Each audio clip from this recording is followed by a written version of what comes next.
Hey, morning, guys. Now time for the Okeechobee Fishing Report.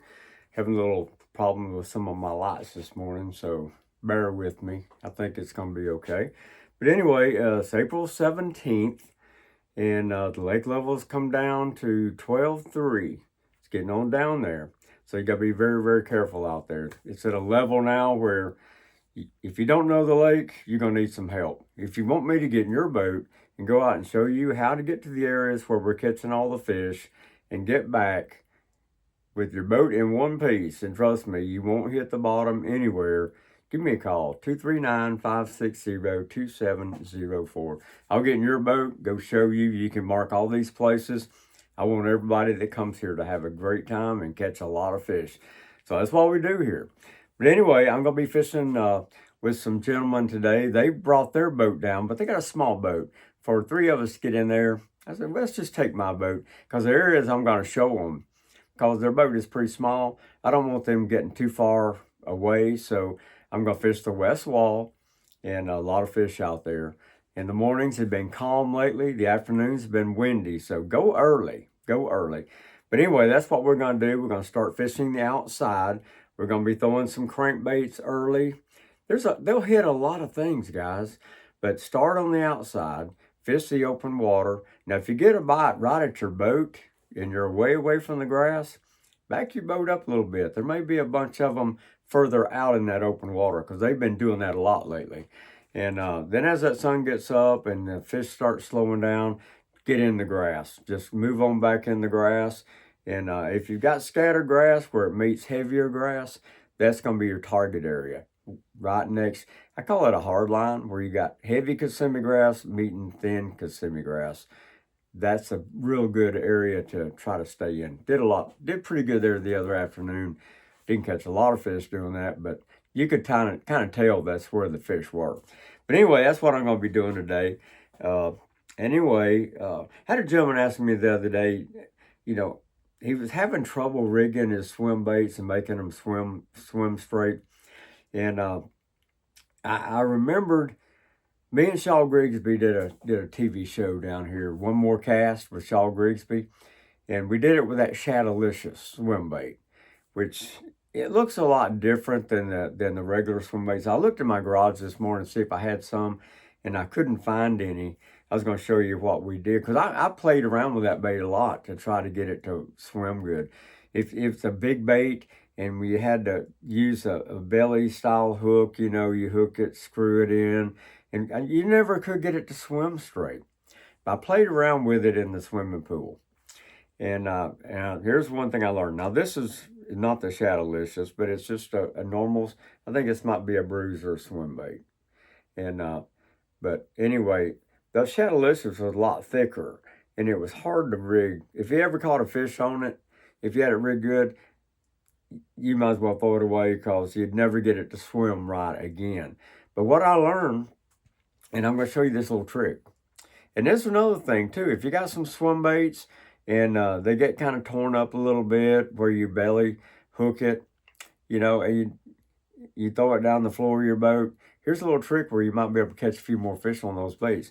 Get you a toothpick and run it right past the nose of this thing. Just run it right through, just like that, and then break it off, just like that. Now you got a toothpick in there. Now here's what you do. Get you one of these little 1/8 ounce belly weight hooks, like this right here, and hook this bait right behind that toothpick. Kind of just like you kind of nose hook it, kind of like you would a live bait. Push it straight through. Now it's behind that toothpick. It can't come out, because that toothpick is going to hold that bait in there. Now this is going to swim absolutely perfect. It's got that little belly weight. You can throw it out and you just reel it in. And trust me, you don't have to worry about getting it rigged in. But, this is only good when you're fishing open water. Now, when Shaw was here, we was fishing, the lake was even lower. And we were fishing out in the lake on some holes, way offshore. There was no grass, so you could rig it this way. But let me tell you, you can also take one of those little weedless shiner hooks, about a 3/0 weedless shiner, one with a wire weed guard on it. Straighten it. It's got a little bend in it, so straighten it and do the same thing with it. Hook it through the nose. Now you got a little wire weed guard. You can throw that thing through the grass and it will work really, really good. You don't have the weight on the bottom of it. If you needed a little weight in it to make it swim good, you could actually run that toothpick through it and just stick your little split shot in the belly of that swim bait. There's a lot of ways you can rig a swim bait. That's what I like to sit around at night and think about things that make things better. And I promise you, if you throw that little darling right there with that little belly weight hook on there, just throw it and reel it, it'll swim better than if you try to rig it weedless. And but anyway, it's my 2 cents worth on that this morning. I hope that little tip helps you out just a little bit. I was going through my garage this morning. I found some old lures out there. Now this is an old lure that I found. If anybody knows what this is, just send me a message. It's got a little metal bill on there. I'm gonna run it up there so you might be able to see what's wrote on there. I can't really tell what it is, but I've got 2 or 3 of these, 4 or 5 of these old plugs. It's got a metal bill, and you got the screw with it screwed in. It's wooden bait. Anyway, if anybody knows what that is, just send me a little comment, because I'm kind of curious. I'm not a lure collector, but I know a lot of people are, and like I said, I've got some pretty old stuff out there that I really need to check and see what it is. But anyway, that's pretty much going to do it. I'm going to be on the West Wall this morning. So if you see me out there, I'm in my red and white Ranger with a red Evinrude. You can't miss me. I've got some other folks that I fished with the other day. They're going to be out there today too. I'll check with them to see how they're doing. And but anyway, got to mention a couple of things. Let's see. Alan J, they're having let me see, they're going to have a tent sale. And it's April 22nd through the 25th. It's going to be at Everglades Federal Credit Union parking lot right across there. Go by there to see them. Ask for Nellie. Nellie's one just sold us a new Tahoe. And let's see, Alan J, they're coming from Sebring. They got a lot of stores. I mean, they got Alan J Dodge Chrysler Jeep's got a lot of stores, and they got Alan J Chevrolet and everything up in Sebring. So anyway, that's where we got our truck. But ask for Nellie right here in Clewiston. She will take care of you. Might even get a little special deal if you mention my name. I don't know. You might. Never can tell about stuff like that. But anyway, go by and see them out there the 22nd through the 25th. And I tell you, that's pretty much going to do it this morning. Can't wait to get out there. Got to go out there and get my boat ready here in just a few minutes. But anyway, we got to thank Okeechobee County for making it possible for me to give you all these tips. Visit OkeechobeeCounty.com. Of course, Lakeshore Marine, they do all our work up there. Power pole, the original power pole, guys. You can't beat it.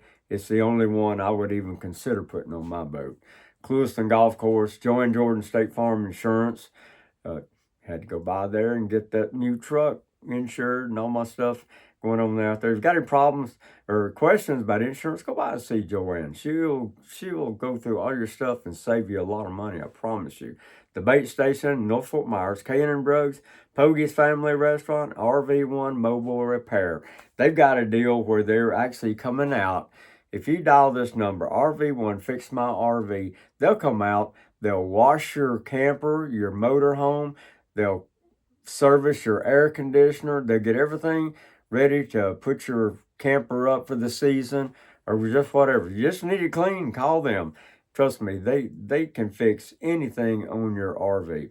So anyway, that's pretty much going to do it this morning. Remember, Alan J Dodge, there's tent sale 22nd through the 25th. Right across from Everglades Federal Credit Union. Guys, I'll give you a better report on what's going on. I didn't fish yesterday, so I can't really tell you what happened, but I know it was calm yesterday morning. Pretty sure the fish were biting really, really good. Pretty sure they're going to bite really, really good this morning. Can't wait to get out there.